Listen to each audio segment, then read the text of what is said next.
evening and First on Fox, we are learning more about the investigation into a Hazelwood head-on collision that killed a 12-year-old boy.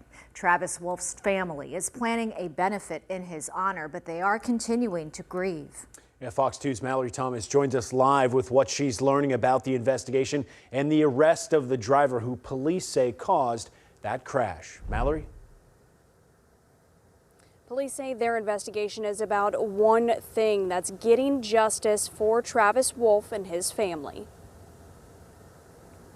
We brought you the story about Travis Wolf, his love for the Cardinals, football, and hockey. This crash, December 20th, the night before Travis's 12th birthday, changed two families forever. I saw two vehicles with heavy damage, both to front ends. Airbags deployed on multiple vehicles. 6 people were rushed to the hospital. Travis and his parents in this Jeep, and a woman with 2 kids from this white van. I went into an ambulance, and the 7-year-old daughter of the suspect, she was actually in the ambulance and was just trying to figure out what was going on. It's a very chaotic situation. Travis sent to Children's Hospital and put on life support. His parents sent to Mercy with broken wrists, broken ribs, a broken sternum, and more. Travis didn't wake up. He passed away this past Wednesday. Court documents show Andrina Bracho as the driver of the white van. She's facing involuntary manslaughter, 1st degree, 2 counts of assault, 2nd degree, 2 counts of endangering a child, 1st degree, and 1 count of operating a vehicle without a valid license. The documents also say, quote, "The defendant is here illegally from Venezuela." That did not play a part in our investigation.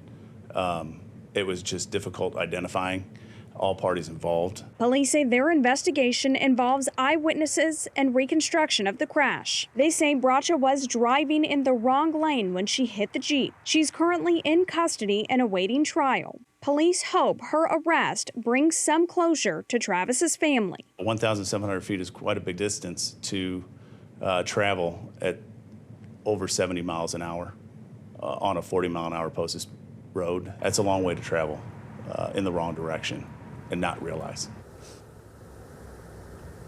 Police tell us that Bracho's 2 kids that were in the car with her, they are with their father, so she does have someone who is looking after those 2 kids. Reporting live in Hazelwood, Mallory Thomas, Fox 2 News.